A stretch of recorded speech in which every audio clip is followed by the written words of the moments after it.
Welcome to Business Talk here on businesstech.co.za.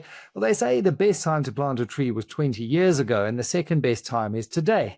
And obviously, the same can be said of investing, except, of course, trees don't come with management fees or market volatility. So today we're talking about investing not as some exclusive playground for the wealthy, but as a practical path for ordinary South Africans to build the life that they always dreamed of.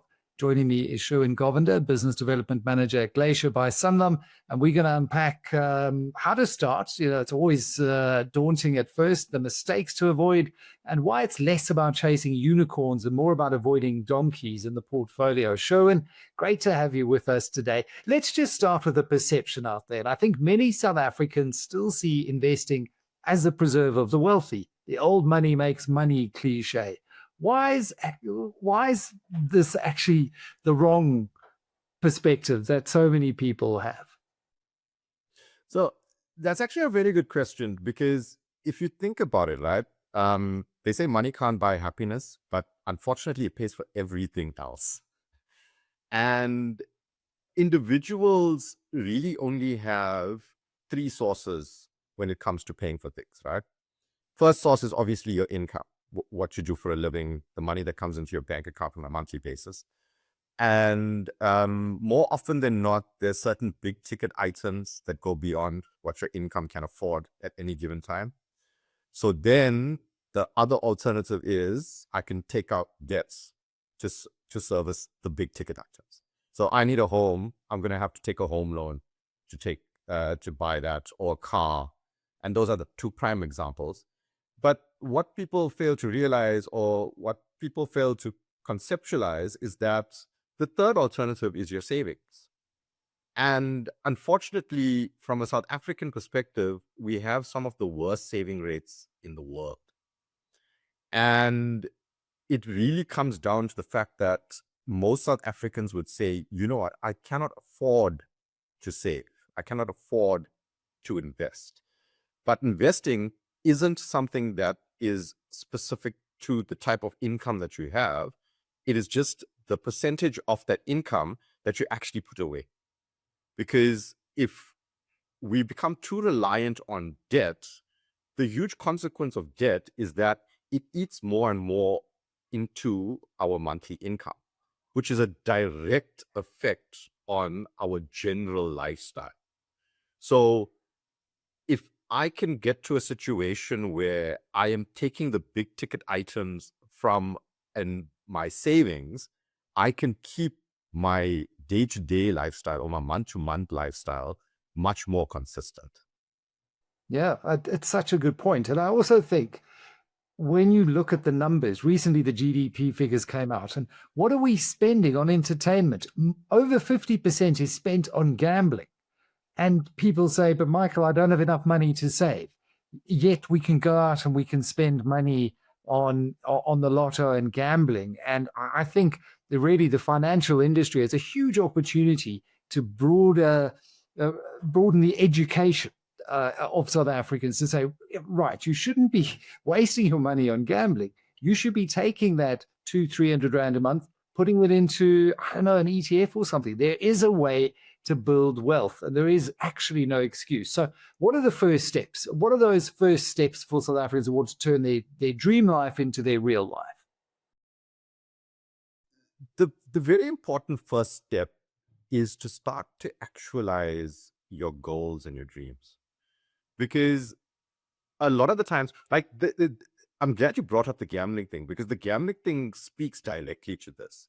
So as an individual, you want a certain lifestyle, you want certain things in life. Like I would want to be able to travel, or if I had kids, I'd want my kids to go to a certain school. I'd want to live in a certain place.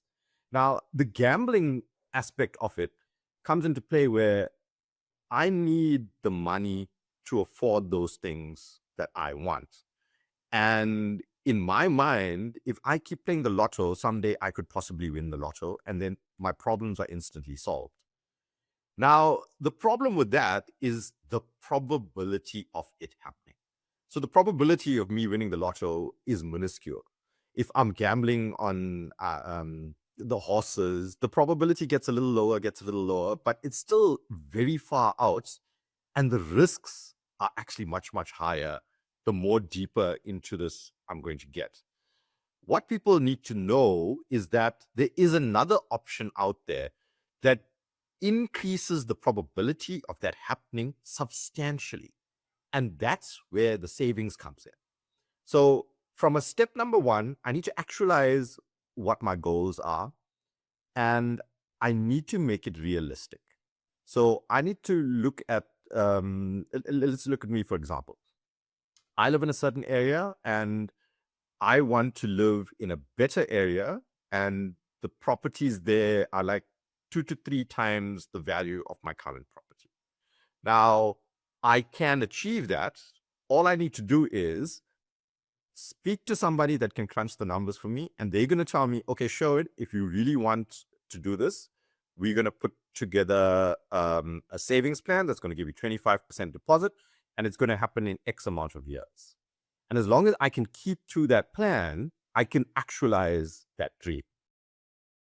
Yeah, it's so important. That becomes your GPS at the end of the day. And, it reminds me of Warren Buffett, who says that the market is a device for transferring money from the impatient to the patient. I often think the gambler is the impatient. Why is treating investing like a get-rich-quick scheme such a dangerous approach? So it's well rooted in human behavior. Like, it's a very human factor to look at the near and present danger and not long-term thinking. Because, I mean, if you think about it, back in the day, if I'm out there in the wild and I encounter a tiger, I'm not going to have time to think about, oh, whether is this tiger dangerous? Am I going to be in danger? You just run. So there's a very human instinct to just look at things immediately right in front of your face and make that the most important thing. It's the main reason that so few people actually take retirement savings that seriously, because in our mind, it's tomorrow's problem. And that's why we're in a situation where when you finally get to that stage, you end up with not enough savings. So it's important to realize that, like, it's normal to kind of feel that immediacy and feel that behavioral need for the quick fix.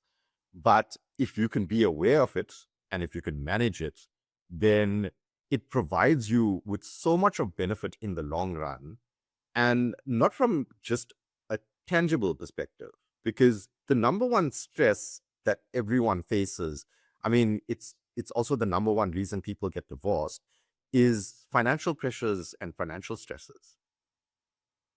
Having a solid savings base eliminates that as well, and improves your quality of life, not just from a tangible perspective, from also a psychological perspective.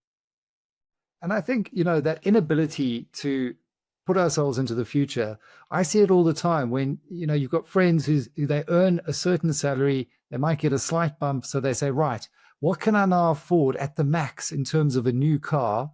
And, what is the monthly maximum payment I can be making?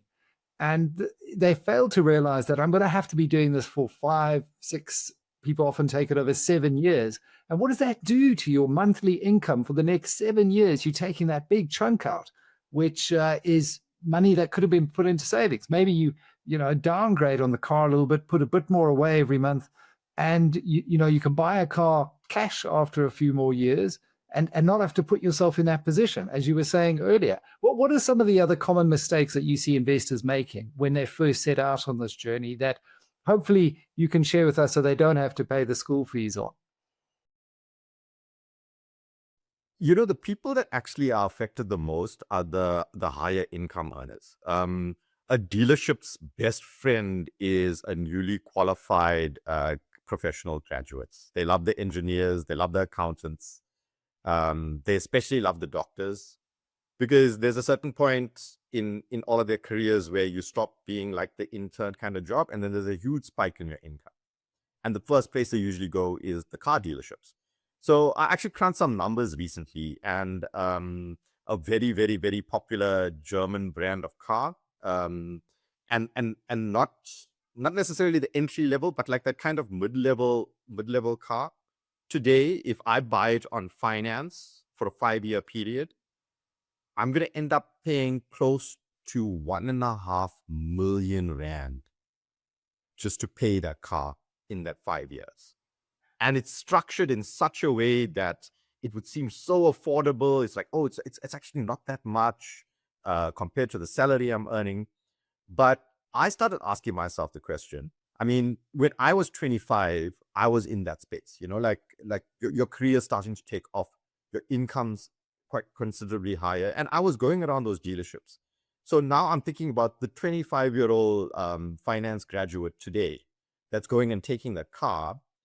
After a 5-year period, how many people do you know that's 30 years old that has 1.5 million rand in savings? How much can 1.5 million rand in savings make a difference to the quality of life and the things that you can do if you rather did it an investment instead of going for the car? Yeah.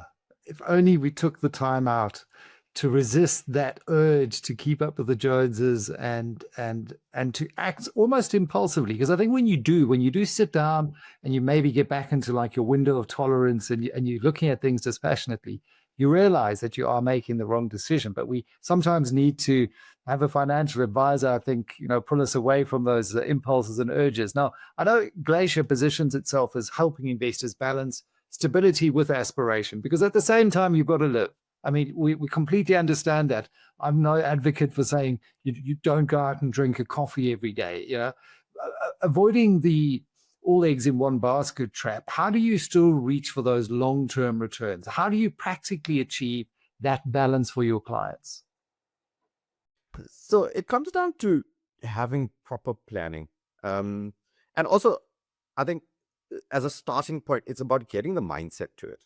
Like I'm a big proponent of this concept that I came up with when we were actually talking about two pots, is that start thinking about what I'd like to call true value.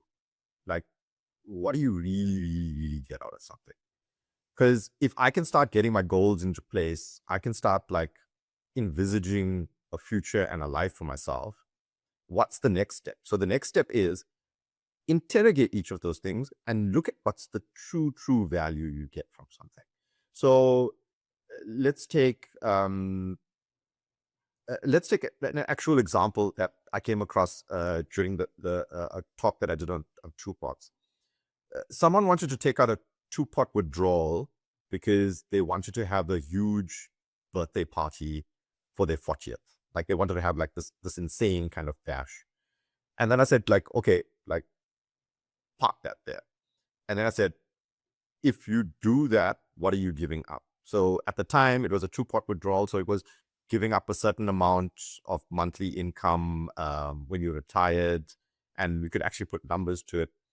And then I said, okay, what do you get out of that party? And then it was like, people are going to remember that forever. For as long as it's going to be like, my party was the absolute best. I was like, okay, that is something. That is something positive, right? Now, what are you giving up for it? We worked it out, and there'll be like a certain, like, it came to about something along, in today's terms, like 500 to 800 rand per month less in the entire retirement. So then I was like, you know what, that's like a week's groceries. So like, am I going to pay giving up a week's groceries for my retirement years for that little memory? So putting things into context, looking at true value, it can have a huge effect when you start to put it there, because we don't often take that extra step. We always look at the first thing. It's like, oh, this is going to be great. And then we don't think of the cost thereafter. And like, is the benefit really the benefit that I'm going to get? But I think you've just demonstrated, Drew, and why in investing, I think obviously there are lots of products out there, kind of more unit trusts than there are shares on the JSE. But partnerships, I think, are just as important as the products themselves, even more important, actually. What makes Glacier the best partner, not just for new investors that are dipping their toes in the market, but also if you're a more seasoned investor who may be considering moving from your current provider? One of the reasons that I work for Glacier, and I'm very proud to work for Glacier, is that our team, day in and day out, we're not looking at what's going to sell the best or what's going to be the most marketable. We look at what's going to add like real value. Like we look at what's the issues out there.